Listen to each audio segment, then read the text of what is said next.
Aplauda ao Senhor. Boa noite, Reviver. Pai esteja com todos, amém? Vamos à palavra de Deus. Mateus capítulo 5. Mateus capítulo 5. O nosso versículo é o versículo 3. Que está escrito assim: Bem-aventurados os pobres de espírito, porque deles é o reino dos céus. Sua versão pode estar: bem-aventurados os humildes do espírito, porque deles é o reino dos céus, ou porque deles é o reino de Deus. Vamos orar. Pai, em nome de Jesus, Tua palavra foi lida e ela há de ser ministrada. Eu me submeto à Tua orientação, ao Teu Espírito, e rogo que o Senhor me dê graça para que eu possa falar sobre ela com cuidado, com verdade, e ser o máximo fiel ao que ela de fato quer nos comunicar esta noite. Usa-me e fala com a Tua igreja, em nome de Jesus. Amém e amém. Nossos pastores, nosso reverendo, com sua família, pastora Lisete, Amanda e também a Lana, estão em um tempo de descanso, estão em Foz do Iguaçu, e juntamente com a pastora Vanessa, que é a co-pastora da igreja, e sua família, pastor Júnior, e tiraram alguns dias para descansar, depois de um tempo de jornada, e a partir da semana que vem já estarão presentes aqui na terça-feira, inclusive na quarta-feira o reverendo vai estar pregando para nós, e por isso os convidamos a estarem conosco na quarta-feira para juntos cultuarmos ao Senhor e sermos ministrados através da vida do reverendo. Nós, a equipe de pastores, eu, o pastor Jorge e outros pastores, estaremos à vossa disposição na ausência deles. Vocês têm nossos contatos, vocês podem nos contactar, vocês podem mandar mensagem, estamos à disposição de vocês para servi-los, amém? Qualquer coisa, nós estamos aqui para servi-los, aqui na igreja, atendimento, o que a gente puder fazer, estamos a vosso dispor. Agora então vamos à palavra de Deus. Hoje eu quero pensar com os irmãos sobre bem-aventurança, sobre pobres de espírito. E o que eu quero pensar com os irmãos, na verdade, é a respeito desse texto, que é fundamental que se diga, não se pode pensar nele apenas sozinho, que é o versículo 3, é fundamental que a gente leia o capítulo 5 de Mateus, o capítulo 6 de Mateus, o capítulo 7 de Mateus, que esse conjunto de capítulos é conhecido como o Sermão do Monte, e às vezes também como o Sermão da Montanha. Por que da montanha? Porque o contexto às vezes nos faz perceber que Jesus poderia não estar necessariamente por cima de um monte, mas em uma região montanhosa, digamos que tinham vários montes. E por isso é que encontrar o Sermão da Montanha ou o Sermão do Monte, tranquilamente. Este é o sermão mais extenso de Jesus. Em outras ocasiões que Jesus está ensinando na Escritura, nós encontramos pouco conteúdo, digamos, sermão tão extenso quanto este, ao ponto de que alguns estudiosos dizem que este sermão não foi necessariamente pregado em um momento que ele está falando e falou tudo aquilo que ele falou, mas poderia ser uma compilação de vários sermões de Jesus, de vários ensinos deles, que se juntou então aqui nos 3 capítulos, que é o 5, o 6 e o 7 de Mateus. Se encontra ele também em Lucas, mas Mateus é o mais completo. Alguns dizem que as comunidades cristãs primitivas reuniram esses sermãos e então formaram. Eu penso que não, eu penso que de fato Jesus estava ensinando e ensinou um período muito extenso aquilo que temos aqui como Sermão da Montanha. O Sermão do Monte é também visto como uma constituição do reino de Deus. Ele também é um texto visto como a lei do reino de Deus. E às vezes nós queremos tanto saber qual é a vontade de Deus. É muito frequente no convívio de igreja, em aconselhamento pastoral, na caminhada do discipulado, as pessoas querem saber qual é a vontade de Deus para a minha vida. E a gente tende a se apegar a algumas coisas, às vezes pequenas e particulares, sobre qual é a vontade de Deus sobre a minha faculdade, que curso eu faço, com quem eu caso, o que eu faço, vou aqui eu não vou lá eu não vou. E a gente está com muita constância se perguntando sobre isso. Lá vai a resposta. Quer saber qual é a vontade de Deus? Leia o Sermão do Monte. O Sermão do Monte é simplesmente o que Jesus está nos expondo a respeito do reino de Deus, a respeito da vontade de Deus, a respeito do que Ele pensa, do que Ele quer, do que Ele exige dos seus discípulos, dos seus seguidores. Até porque esse é um ensino, é um discurso de discipulado. E quando você lê o Sermão do Monte, a conclusão que você percebe é que Jesus quer nos levar para aquela que é a vontade de Deus. O que é? A nossa santificação. São Colossenses capítulo 4, versículo 3. Esta é a vontade de Deus, a vossa santificação. O que Jesus irá nos fazer em nós com o Sermão do Monte, é nos transformar parecido com Ele. E esta é a vontade de Deus, nos tornar parecidos com o seu Filho Jesus. A vontade de Deus para nós, em qualquer tempo, em qualquer ano, em qualquer ocasião, em qualquer circunstância, é esta, que a gente se torna parecido com Jesus. E Jesus, o seu sermão, ele também é um sermão que é literalmente contra a cultura do mundo. O que é isso? É um sermão que vai na contracultura do mundo que eles estavam naquele contexto e o nosso também. É interessante que esse sermão foi pregado há muitos anos, há no mínimo 2000 anos atrás. E quando você lê ele choca com a gente. Ele quebra a gente, ele vai na contramão da cultura, tanto daquela época como da nossa. Por quê? Porque o homem faz a cultura. Por quê? Porque o homem é quem desenvolve a cultura. E o homem, embora diferentes nos contextos, é o mesmo. É a mesma essência. Por quê? Porque depois de Adão, depois da queda, todos nós estamos propensos, inclinados à pecaminosidade. E Jesus vai começar o sermão dele famoso, o sermão mais famoso da história da humanidade. O que vem depois dele chama-se Pecadores na Mão de um Deus Irado, de Jonathan Edwards, que quando pregava, os crentes se pegavam assim nos pilares da igreja e gritavam para, porque parecia que eles viam o inferno aberto ali. E ele dizia que Deus era ofendido com as nossas atitudes, o nosso não perdoar, o nosso orgulho e muitas coisas. Só que até mesmo esse sermão, que é muito famoso, ele está há anos-luz atrás daquele que é o sermão de Jesus. E Jesus começa seu sermão, vendo que à volta dele tem uma grande multidão. Ele começa dizendo: Macários são os pobres de espírito. Porque a palavra bem-aventurada no grego é Macários, que quer dizer o quê? Felizes, plenamente felizes,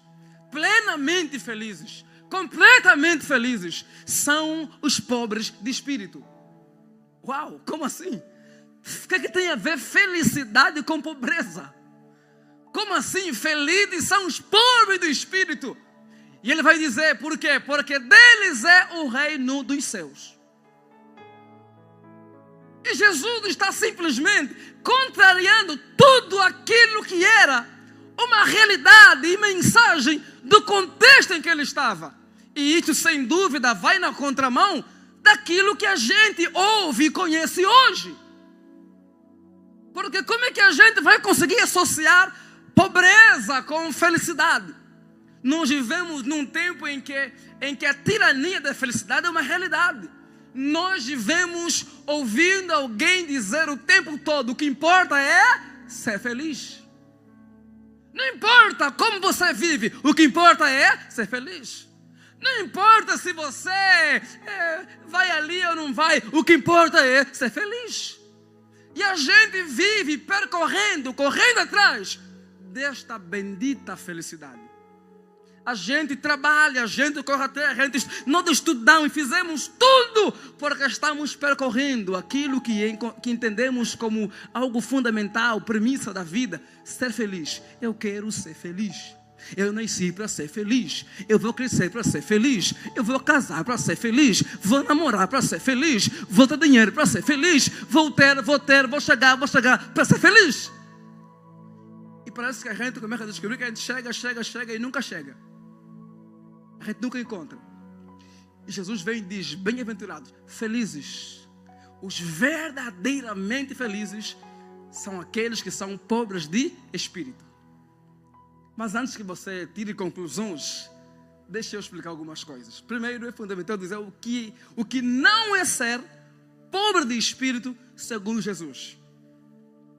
Quando Jesus fala de pobre de espírito, Ele não está falando de algumas coisas que nós temos na cabeça sobre o que é ser pobre de espírito. Não. Tipo o quê? Pobre de espírito não é alguém que tem uma autoestima baixa. Jesus não está dizendo aqui que felizes são aqueles que têm uma autoestima baixa. Não. Ser pobre de espírito não tem a ver com autoestima baixa, com alguém que nunca se acha bonito, com alguém que se vê como sempre como um patinho feio, alguém que se vê sempre como desprezado, o que é colocado de lado, e então está ali com o Senhor muito lá para baixo, e não é isso. Ser pobre do espírito também não está relacionado com o quê? Com mediocridade. Porque quando nós pensamos em pobre do espírito, no nosso contexto hoje, sempre remetemos a gente medíocre. Medíocre na mente, medíocre na forma como encara a vida. O que tem de gente, por exemplo, que tem dinheiro, a gente fala: poxa, ele tem dinheiro, mas é pobre. Por quê? Porque ele é medíocre. Ele tem dinheiro, mas ele não, é uma mão de vaca, é pobre, é miserável. E a gente fala que ele é um medíocre. Não, Jesus não está falando disso. Ser pobre do espírito aqui também não está relacionado a sofrer alguma molestia, ou então a sofrer alguma coisa, algum problema, alguma traição, um estupro, alguma coisa ruim na vida, e então está ali sofrendo e fala: eu sou um pobre. Não, também não é isso. Jesus não está falando disso como o bem-aventurado. Ser pobre de espírito em Jesus, então, o que seria? A palavra grega aqui para pobreza é ptojo. E no Novo Testamento nós encontramos no mínimo 2 palavras se referindo à pobreza. No Antigo Testamento tem mais. E uma das palavras pobreza fala de quê? Fala de quem tem uma certa falta, mas tem o básico. Por exemplo, ele não consegue ter que viajar, mas ele tem o básico para comer. Ele não vai conseguir gastar algo, tipo, digamos, do extra, mas ele tem o básico, é pobre. Mas aqui no texto que Jesus está falando, é ptojo. E tem a ver com o quê? Com aquele como o mendigo, Lázaro, lembram dele? Que não tinha nada. Pobre, miserabilidade, paupérrimo. O nível mais baixo que você imaginar de pobreza. Só que ele não está falando de finanças, é do espírito. Não está falando de não ter dinheiro. Não é isso. Então, ser pobre do espírito também não é não ter dinheiro. Jesus não está dizendo que aqueles que não têm dinheiro é que são os felizes. Também não é isso. Então é o quê? É pobreza espiritual. É a pobreza da alma, do espírito, da existência, da vivência aqui interna. É a pobreza em que eu olho para mim e eu percebo que em mim não há nada para que eu possa, por exemplo, resolver o problema interno em mim. E esse pobre do espírito é alguém que reconhece isso. Então, ser pobre do espírito tem a ver com uma humildade para a dependência. O pobre do espírito aqui em Jesus é alguém que reconhece sua pobreza espiritual, reconhece a sua falta, reconhece o seu vazio, reconhece a sua necessidade. E ao reconhecer, ele reconhece para passar a depender de alguém. De quem? De Deus. O pobre do espírito aqui, que é o bem-aventurado, é alguém que reconhece que sem Deus há um vazio nele. E se a gente está correndo atrás da felicidade para poder preencher este vazio, e a gente procurar em todo quanto é canto, nunca achamos. Então o dinheiro não preenche. Então as mulheres não preenchem. Então os estudos não preenchem. Então tudo o que eu estou buscando não preenche. Só que o pobre do Espírito faz o quê? Diz, olha, eu ando vazio. Há em mim um vazio. E ele diz, olha, eu não consigo me preencher. Então eu vou depender de alguém. Quem? Só Deus pode preencher o vazio da minha alma. Sabe o que é isso? Ser pobre de espírito tem a ver com a suficiência de Cristo. Quando Cristo se torna suficiente para nós, então nós somos felizes. Quem é verdadeiramente feliz é aquela pessoa que encontra em Jesus a suficiência para preencher o vazio da sua alma. Porque depois que eu encontro Cristo, Ele preenche aquilo que ninguém mais pode preencher. Ele preenche aquilo que ninguém mais vai conseguir satisfazer. Ele vai satisfazer o vazio da minha alma, do meu coração, do meu interior. É por isso que a gente encontra tudo o que é possível e mesmo assim continuamos insatisfeitos. Sabe por quê? Porque tudo isso não pode preencher aquilo que só Jesus pode preencher. E o pobre de espírito diz, sabe o quê? Jesus é suficiente. Só que tem uma verdade aqui. Qual? Esse pobre de espírito, ele olha para si e diz, eu sou um miserável. Entenda sempre, espiritualmente falando. Eu sou um miserável. Eu olho para mim e me vejo como um pecador. Eu olho para mim e percebo que em mim mesmo não tenho nada para que eu possa dar. Porque essa ideia de alguém que tem falta, de alguém que não pode dar nada. O pobre de espírito é alguém que olha para si e diz, eu sou um miserável. Eu não posso, eu não consigo me salvar. Eu não tenho nada para oferecer. É como quem? É como aquele publicano da parábola de Lucas 18, que vai até o templo, e quando chega ao templo, enquanto está chegando, ele já começa a dizer, Senhor, tem misericórdia de mim, porque eu sou pecador. Ele olha para ele e se sente indigno de chegar ao templo. Ele olha para ele e reconhece a sua indignidade. Eu não sou digno de estar aqui. Eu não sou digno de estar com Ele. Eu não sou digno de andar com Ele. Eu não tenho dignidade. E nada em mim é tão bom assim para que eu ofereça. É aquilo que disse Paulo. O bem que eu quero fazer, eu não faço. E o mal que eu não quero, este eu faço. É quando eu olho para mim e percebo que em mim há muito mais tendência para aquilo que é contra Deus, para aquilo que é ruim, do que para aquilo que é bom. Só que esse pobre de espírito, ele olha para si como miserável. Ele não diz, eu sou apenas miserável. Ele diz o quê? Em mim não tem nada. Então, eu não vou confiar em mim. Eu vou confiar em Cristo. O pobre de espírito é aquele que não confia nas suas obras. Ele confia nas obras de Jesus. O pobre de espírito é aquele que sabe que ele é miserável, ele é pecador, ele é ruim, mas eu sou tão legal, não é tão bem assim. Ele sabe que ele é tudo isso mesmo. E ele carece da misericórdia do Senhor. Só que por que essa pregação ela é contrária àquele contexto? Porque naquela época havia um legalismo terrível, em que os homens tinham que fazer, obedecer, seguir a regra, ir por aqui, vai para lá, fazer tudo como estavam ordenando os rabinos. Se você quer ser salvo, faz isso. Se você quer ser aquilo, faz isso. E o povo não conseguia fazer. Por quê? Porque somos pecadores. Por quê? Porque somos incapazes. E Jesus chega e diz: não, o feliz é o pobre de espírito, que reconhece a sua miséria, para passar a confiar na graça de Jesus. O pobre do espírito não diz eu fiz, eu faço, eu tenho, eu posso. Ele diz é a graça dele.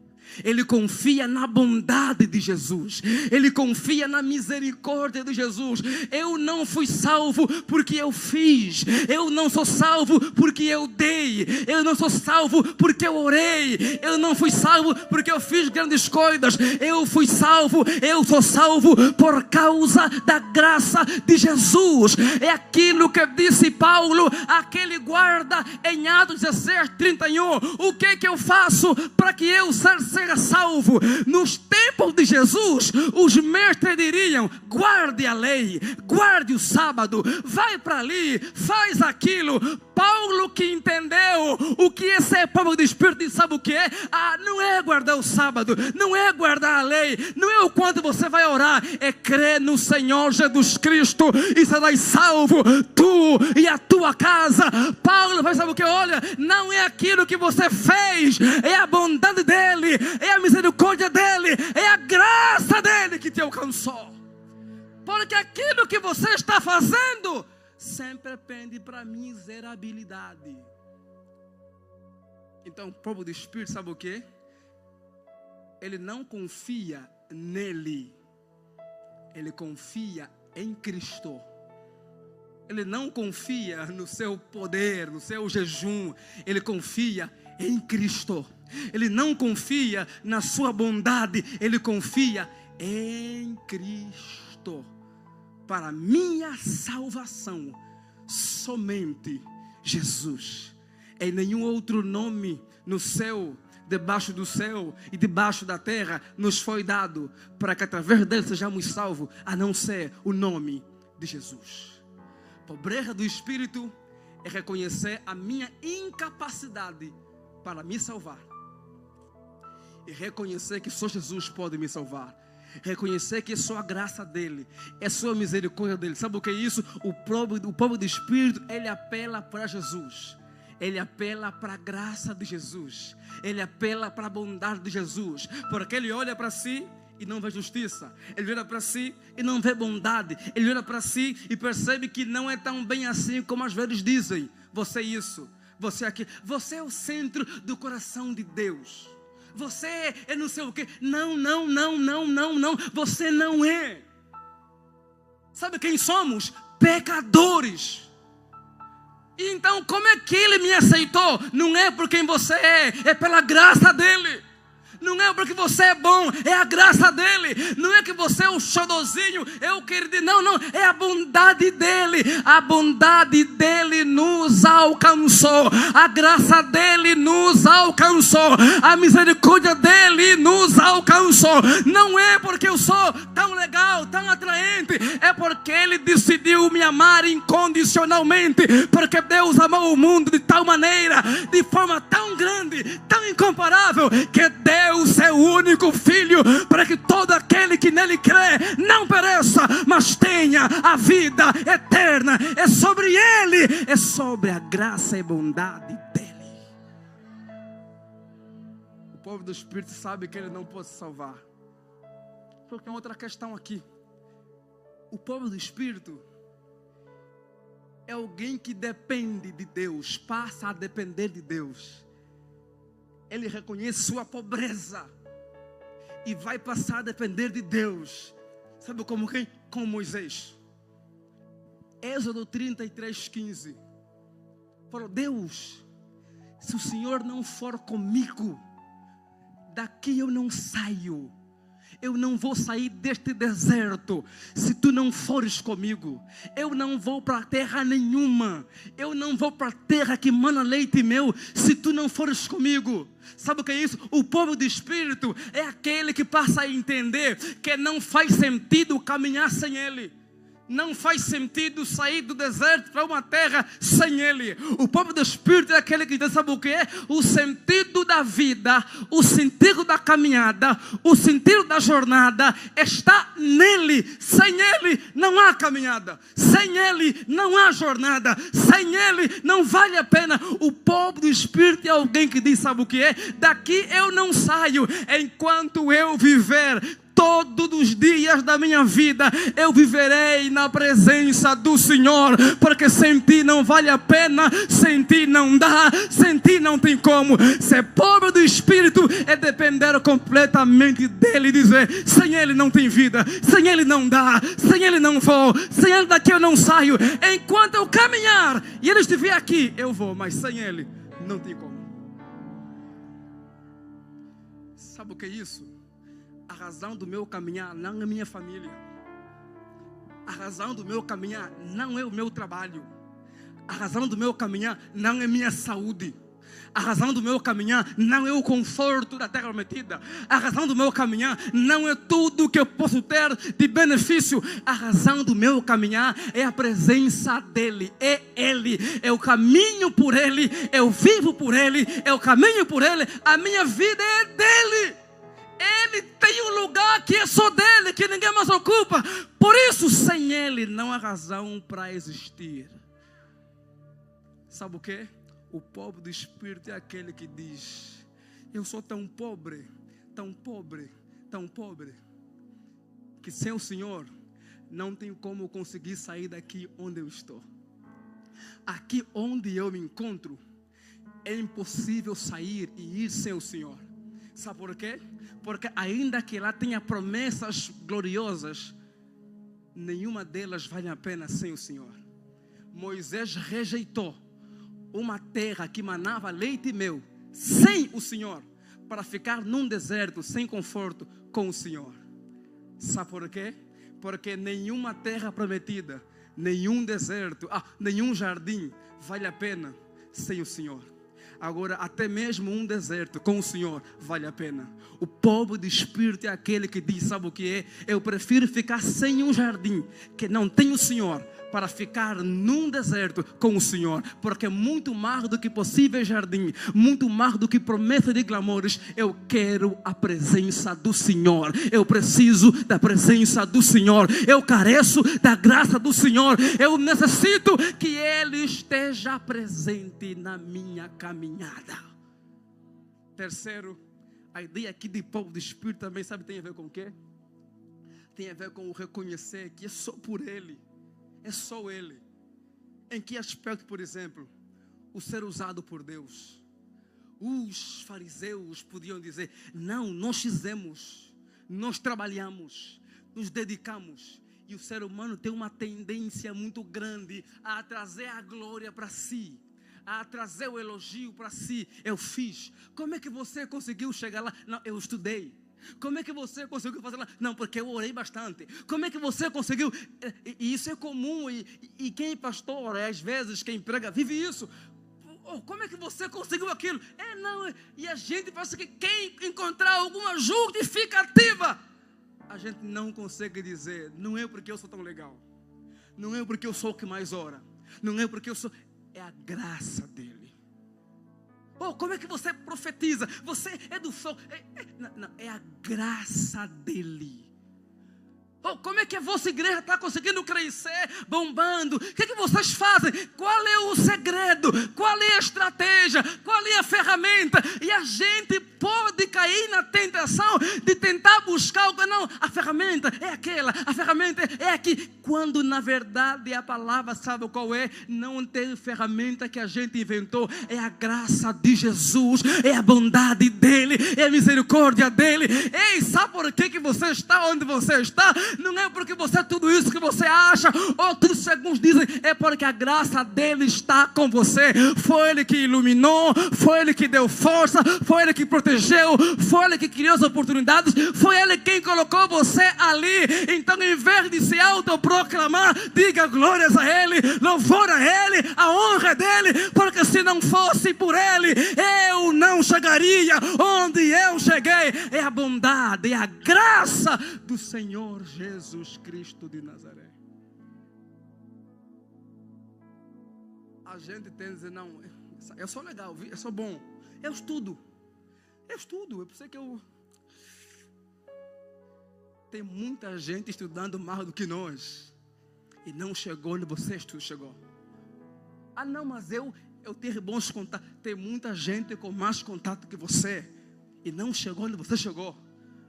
E como é que eu consegui? É a graça de Jesus, é a bondade do Senhor sobre a tua vida. E quinto, eu vou terminar. Aqui o povo do Espírito, sabe, também tem a ver com o quê? No contexto judaico, tem a ver com a figura de uma planta que é inclinada conforme a direção do vento. O vento vem para cá e ela é levada para cá pelo vento. O vento vem para cá, o vento alerta para cá. Ela é inclinada pelo vento. Ela é direcionada pelo vento. Os movimentos que ela faz é pelo vento. Sabe quem é o povo do Espírito? É aquele que é propenso a se inclinar pelo vento, a se inclinar pela palavra de Jesus. É aquele que suas inclinações, é aquele que sua vida, suas posições, sua conduta é conduzida pela palavra de Deus. O pobre de espírito aqui, que é bem-aventurado, é aquele que a sua vivência, as suas movimentações está relacionada à direção da palavra de Deus. Eu me inclino para cá porque a palavra está me inclinando. Eu vou para cá porque a palavra está me levando. Eu estou agindo assim porque por causa da palavra. Ser pobre do Espírito está propenso a ser inclinado, a ser direcionado, a ser conduzido pela palavra de Deus. Em outras palavras, não é mais o meu achismo, não é mais o que eu acho, não é mais as minhas ideologias. É a palavra de Deus. O meu agir, o meu falar é de acordo com a palavra de Deus. E isso me lembra o quê? Isso me lembra os Salmos 1. O Salmos 1. Bem-aventurado é o varão que não anda segundo o conselho dos ímpios, nem se detém na roda dos escarnecedores, nem se detém na roda dos escarnecedores. Antes tem o seu prazer na lei do Senhor, e na sua lei medita de dia e de noite. Por que que ele não se detém no meio dos pecadores? Por que que ele não anda com os ímpios? Por que que ele não anda na roda dos cascadores? Sabe por quê? Porque ele é conduzido, ele é guiado, ele é iluminado pela palavra do Senhor, como está escrito: lâmpada para os meus pés e luz para os meus caminhos é a tua palavra. É a palavra dele que me conduz, é a palavra dele que me leva. Eu sou conduzido pela palavra de Jesus. E quando isso acontece, Jesus vai dizer, sabe o quê? Destes é o reino dos céus. Sabe por que que eles são verdadeiramente felizes? Porque eles têm uma promessa, que sendo povo de espírito, deles é o reino dos céus. Eu vim dizer-lhes que se vivemos e caminhamos com o povo de espírito, a promessa do mestre é: de vocês é, para vocês é o reino dos céus, o reino de Jesus, o reino da eternidade, o reino do Senhor, o reino da verdadeira felicidade, que não está condicionada a algumas coisas, mas a suficiência de Jesus em nossas vidas. Quando Ele for suficiente para nós, ali sim nós encontramos a verdadeira felicidade. Por isso eu vim dizer-lhes: sejam bem-vindos ao reino do Senhor, que já veio e ainda não. Já veio porque Ele já esteve por aqui, ainda não, porque ainda não se completou. Tudo que vivemos dele aqui, que Ele nos dê aqui, é um antegozo, é uma antecipação daquilo que viveremos com Ele na eternidade.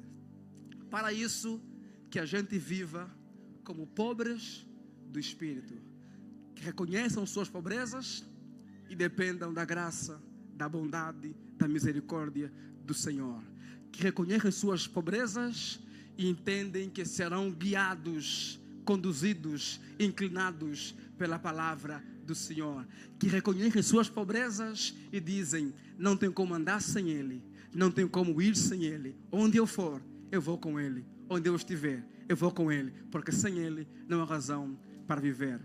Que sejamos verdadeiramente pobres do Espírito, que não estão confiando nas suas obras, mas na obra de Jesus na cruz do Calvário. Coloca-se em pé, por gentileza, em nome de Jesus.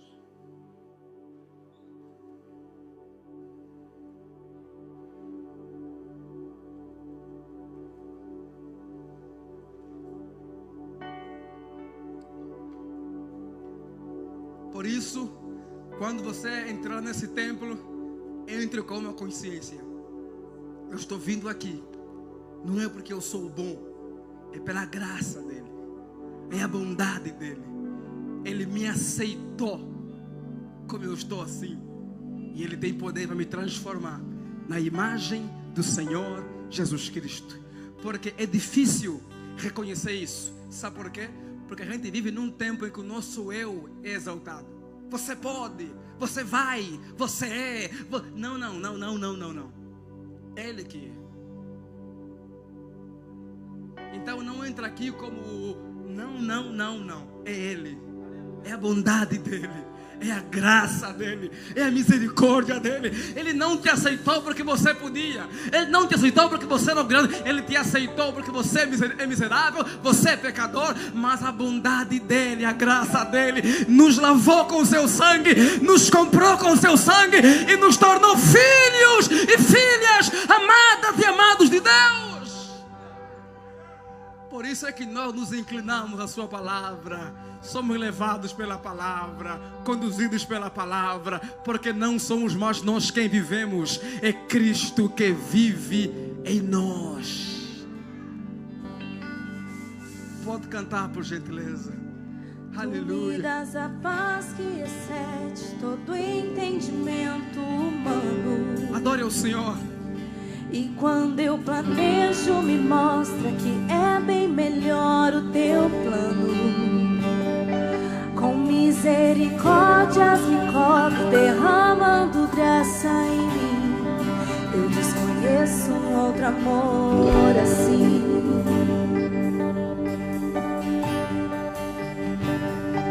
E ao meu respeito eu sei que só tens pensamentos de paz. Por teu sacrifício eu posso andar sem olhar para trás. Eu não compreendo tamanha bondade que está sobre mim. Adore ao Senhor. Eu desconheço um outro amor assim. Aleluia. Aleluia. Que amor é esse? Graça incalculável. Não tem interesse, não quer nada. Reconheça a sua pobreza interna. Reconheça a sua pequenez. Reconheça a tua insignificância espiritual. Reconheça a tua pobreza espiritual. Quero conhecer. E diga para Ele o quanto você necessita dele. O quanto